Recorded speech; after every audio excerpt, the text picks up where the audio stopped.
بسم اللہ الرحمن الرحیم۔ افسانہ منظور، تحریر سعادت حسن منٹو۔ جب اسے اسپتال میں لایا گیا تو اس کی حالت بہت خراب تھی۔ پہلی رات اسے آکسیجن پر رکھا گیا۔ جو نرس ڈیوٹی پر تھی اس کا خیال تھا کہ یہ نیا مریض صبح سے پہلے مر جائے گا۔ اس کی نبض کی رفتار غیر یقینی تھی، کبھی زور زور سے پھڑپھڑاتی اور کبھی لمبے وقفوں کے بعد چلتی تھی۔ پسینے میں اس کا بدن شرابور تھا، ایک لحظے کے لیے بھی اسے چین نہیں ملتا تھا، کبھی اس کروٹ لیٹتا کبھی اس کروٹ۔ جب گھبراہٹ بہت زیادہ بڑھ جاتی تو اٹھ کر بیٹھ جاتا اور لمبے سانس لینے لگتا۔ رنگ اس کا ہلدی کی گانٹھ کی طرح زرد تھا، آنکھیں اندر دھنسی ہوئی، ناک کا بانسا برف کی ڈلی سارے بدن پر راشا تھا۔ ساری رات اس نے بڑے شدید کرب میں کاٹی، آکسیجن برابر دی جا رہی تھی۔ صبح ہوئی تو اسے کسی قدر افاقہ ہوا اور رونے ڈال ہو کر سو گیا۔ اس کے 2-3 عزیز آئے، کچھ دیر بیٹھے رہے اور چلے گئے۔ ڈاکٹروں نے بتا دیا تھا کہ مریض کو دل کا عارضہ ہے جسے کورونری تھرومبوسس کہتے ہیں، یہ بہت مہلک ہوتا ہے۔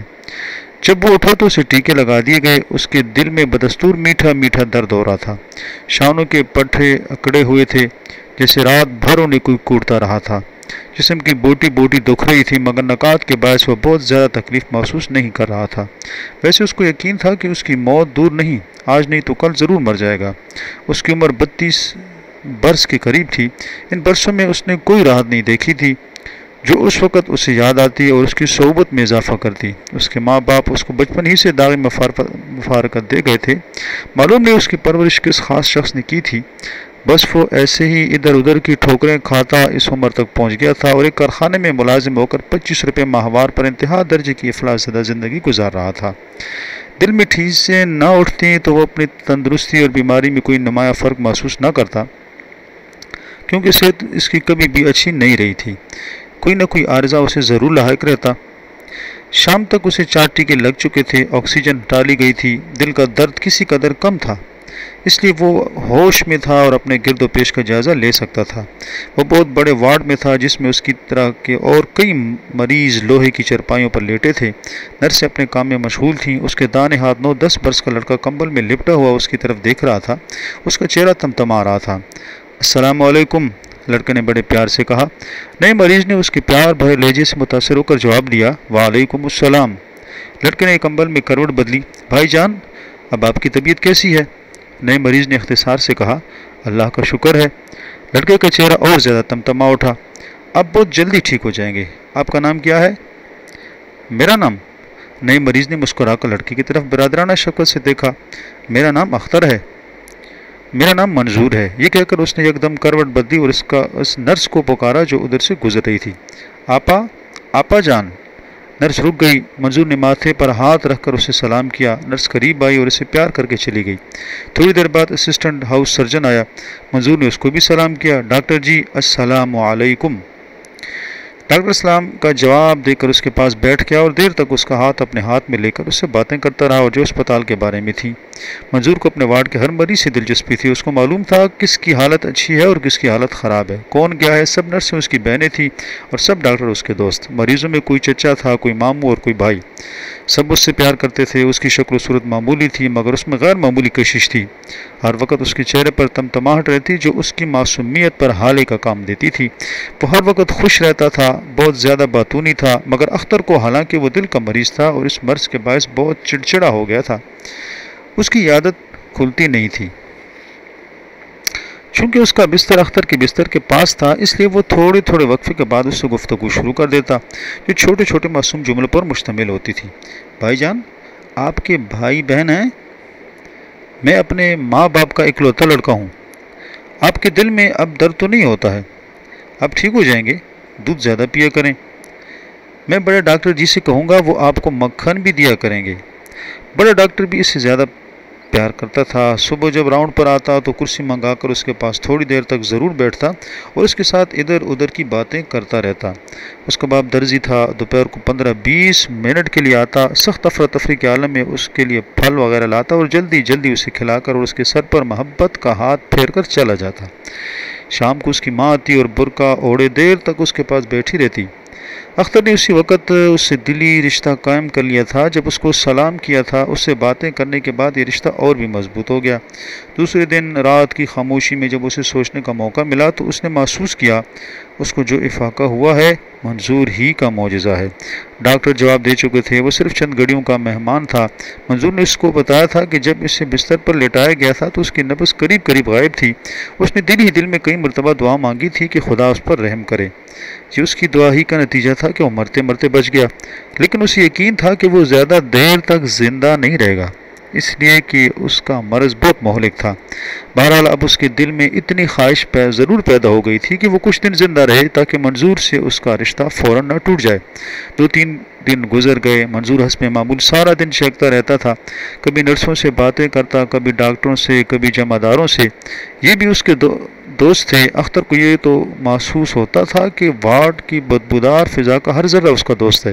وہ جس شے کی طرف دیکھتا تھا فوراً اس کی دوست بن جاتی تھی۔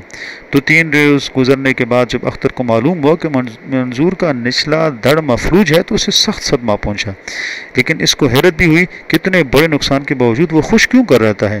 باتیں جب اس کے منہ سے بلبلوں کی مانند نکلتی تھی تو انہیں سن کر کون کہہ سکتا تھا کہ اس کا نچلا دھڑ گوشت پوست کا بے جان لوتھڑا ہے۔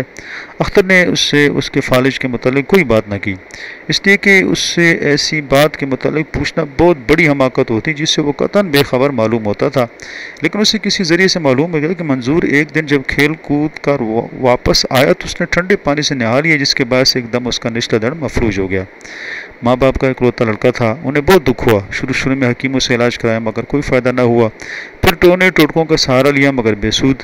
آخر کسی کے کہنے پر انہوں نے اسے اسپتال میں داخل کر دیا تاکہ باقاعدگی سے اس کا علاج ہوتا رہے۔ ڈاکٹر مایوس تھے، انہیں معلوم تھا کہ اس کے جسم کا مفلوج حصہ کبھی درست نہ ہوگا، مگر پھر بھی اس کے والدین کا جی رکھنے کے لیے وہ اس کا علاج کر رہے تھے۔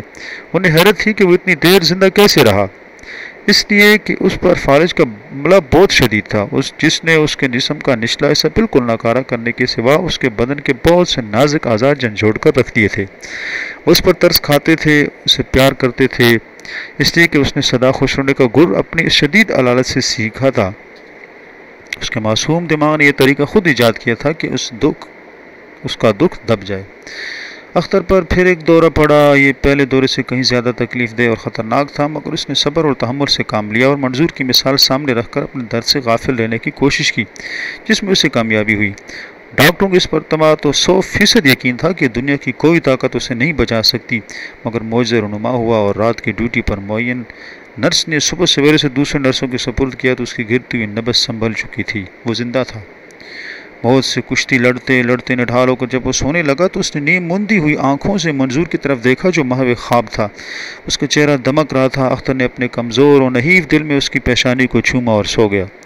جب اٹھا تو منظور چہک رہا تھا۔ اس کے متعلق ایک نرس سے کہہ رہا تھا، آپا اختر بھائی جان کو جگاؤ، دوا کا وقت ہو گیا ہے، سونے دو، اسے آرام کی ضرورت ہے۔ نہیں، وہ بالکل ٹھیک ہے، آپ انہیں دوا دے دیجئے۔ اچھا، دے دوں گی۔ منظور نے جب اختر کی طرف دیکھا تو اس کی آنکھیں کھلی ہوئی تھی۔ اس نے بہت خوش ہو کر بآواز بلند کہا، السلام علیکم۔ اختر نے نکاحت برے لہجے میں جواب دیا، وعلیکم السلام۔ بھائی جان آپ بہت سوئے؟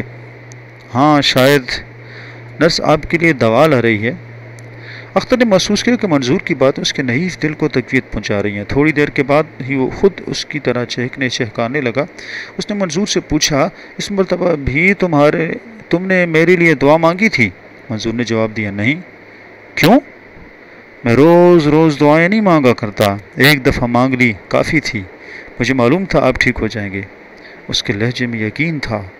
اختر نے اسے ذرا سا چھیڑنے کے لیے کہا، تم دوسرے سے کہتے رہتے ہو کہ ٹھیک ہو جاؤ گے، خود کیوں نہیں ٹھیک ہو کر گھر چلے جاتے؟ منظور نے تھوڑی دیر سوچا، میں بھی ٹھیک ہو جاؤں گا، بڑے ڈاکٹر جی کہتے تھے کہ تم 1 مہینے تک چلنے پھرنے لگو گے، دیکھیں نا اب میں نیچے اور اوپر کھسک سکتا ہوں۔ اس نے کمبل میں اوپر نیچے کھسکنے کی ناکام کوشش کی۔ اختر نے فوراً کہا، واہ منظور میاں واہ، 1 مہینہ کیا ہے، یوں گزر جائے گا۔ منظور نے چٹکی بجائی اور خوش ہو کر ہنسنے لگا۔ 1 مہینے سے زیادہ عرصہ گزر گیا۔ اس دوران اختر پر دل کے 2-3 دورے پڑے جو زیادہ شدید نہیں تھے۔ اب اس کی حالت بہتر تھی، نکات دور ہو رہی تھی، اعصاب میں پہلا سا تناؤ بھی نہیں تھا، دل کی رفتار ٹھیک تھی۔ ڈاکٹروں کا خیال تھا کہ اب وہ خطرے سے باہر ہے، لیکن ان کا تعجب بدستور قائم تھا کہ وہ بچ کیسے گیا۔ اختر دل ہی دل میں ہنستا تھا، اسے معلوم تھا کہ اسے بچانے والا کون ہے۔ وہ کوئی انجیکشن نہیں تھا، کوئی دوا ایسی نہیں تھی، وہ منظور تھا، مفلوج منظور۔ اس کا نچلا دھڑ بالکل ناکارہ ہو چکا تھا، جس یہ خوش فہمی تھی کہ اس کے گوشت پوست کے بے جان لوتھڑے میں زندگی کے آثار پیدا ہو رہے ہیں۔ اختر اور منظور کی دوستی بہت بڑھ گئی تھی۔ منظور کی ذات اس کے نظروں میں مسیحا کا رتبہ رکھتی تھی کہ اس نے اس کو دوبارہ زندگی عطا کی تھی، اور اس کے دل و دماغ سے وہ تمام کالے بادل ہٹا دیے تھے جن کے سائے میں وہ اتنی دیر تک گھٹی گھٹی زندگی بسر کر رہا تھا۔ اس کی قنوتیت رجعیت میں تبدیل ہو گئی تھی، اسے زندہ رہنے سے دلچسپی ہو گئی تھی۔ وہ چاہتا تھا کہ بالکل ٹھیک ہو کر اسپتال سے نکلے اور ایک صحت مند زندگی بسر کرنا شروع کر دے۔ اسے بڑی الجھن ہوتی تھی جب وہ دیکھتا تھا کہ منظور ویسے کا ویسا ہے، اس کے جسم کے مفلوج حصے پر ہر روز مالش ہوتی تھی۔ جوں جوں وقت گزرتا تھا اس کی خوش رہنے والی طبیعت شگفتہ ہو رہی تھی۔ یہ بات حیرت اور الجھن کا باعث تھی۔ ایک دن بڑے ڈاکٹر نے منظور کے باپ سے کہا کہ اب وہ اسے گھر لے جائے کیونکہ اس کا علاج نہیں ہو سکتا۔ منظور کو صرف اتنا پتہ چلا کہ اب اس کا علاج اسپتال کے بجائے گھر پر ہوگا اور بہت جلد ٹھیک ہو جائے گا، مگر اسے سخت صدمہ پہنچا۔ وہ گھر جانا نہیں چاہتا تھا۔ اختر نے جب اس سے پوچھا کہ وہ اسپتال میں کیوں رہنا چاہتا ہے تو اس کی آنکھوں میں آنسو آ گئے۔ وہاں اکیلا رہوں گا، ابا دکان پر جاتا ہے، ماں ہمسائی کے ہاں جا کر کپڑے سیتی ہے، میں وہاں کس سے کھیلا کروں گا، کس سے باتیں کروں گا؟ اختر نے بڑے پیار سے کہا، تم اچھے ہو جاؤ گے منظور میاں، چند دن کی بات ہے، پھر تم باہر اپنے دوستوں سے کھیلا کرنا، اسکول جایا کرنا۔ نہیں نہیں، منظور نے کمبل سے اپنا صدا تمانے والا چہرہ ڈھانپ کر رونا شروع کر دیا۔ اختر کو بہت دکھ ہوا، دیر تک وہ اسے چمکارتا پچکارتا رہا۔ آخر اس کی آواز گلے میں رند گئی اور اس نے کروٹ بدل لی۔ شام کو ہاؤس سرجن نے اختر کو بتایا کہ بڑے ڈاکٹر صاحب نے اس کی ریلیز کا آرڈر دے دیا ہے، وہ صبح جا سکتا ہے۔ منظور نے سنا تو بہت خوش ہوا۔ اس نے اتنی باتیں کی کہ تھک گیا۔ ہر نرس کو، ہر اسٹوڈنٹ کو، ہر ذمہ دار کو اس نے بتایا کہ بھائی جان اختر جا رہے ہیں۔ رات کو بھی اختر سے دیر تک خوشی سے بھرپور ننھی معصوم باتیں کرتا رہا۔ آخر سو گیا۔ اختر جاگتا رہا اور سوچتا رہا کہ منظور کب تک ٹھیک ہوگا۔ کیا دنیا میں کوئی ایسی دوا موجود نہیں جو اس پیارے سے بچے کو تندرست کر دے؟ اس نے اس کی صحت کے لیے صدقے دل سے دعائیں مانگی، مگر اسے یقین تھا کہ یہ قبول نہیں ہوگی، اس لیے کہ اس کا دل منظور کا سا پاک دل کیسے ہو سکتا ہے۔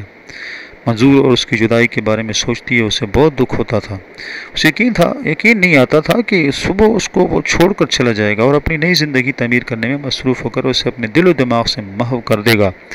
کیا ہی اچھا ہوتا کہ وہ منظور کی السلام علیکم سننے سے پہلے ہی مر جاتا۔ یہ نئی زندگی جو اس کی عطا کردہ تھی وہ کس منہ سے اٹھا کر اسپتال سے باہر لے جائے گا؟ سوچتے سوچتے اختر سو گیا۔ صبح دیر سے اٹھا، نرسیں وارڈ میں ادھر ادھر تیزی سے چل پھر رہی تھی۔ کروٹ بدل کر اس نے منظور کی چرپائی کی طرف دیکھا۔ اس پر اس کی بجائے ایک بوڑھا ہڈیوں کا ڈھانچہ لیٹا ہوا تھا۔ ایک لحظے کے لیے اختر پر سناٹا طاری ہو گیا۔ ایک نرس پاس سے گزر رہی تھی، اس نے قریب چلا کر پوچھا، منظور کہاں ہے؟ نرس رکی، تھوڑی دیر خاموش رہنے کے بعد اس نے بڑے افسوسناک لہجے میں جواب دیا، بیچارہ صبح 5:30 بجے مر گیا۔ یہ سن کر اختر کو اس قدر صدمہ پہنچا کہ اس کا دل بیٹھنے لگا۔ اس نے سمجھا کہ یہ آخری دورہ ہے، مگر اس کا خیال غلط ثابت ہوا، وہ ٹھیک ٹھاک تھا۔ تھوڑی دیر کے بعد اسے ہسپتال سے رخصت ہونا پڑا۔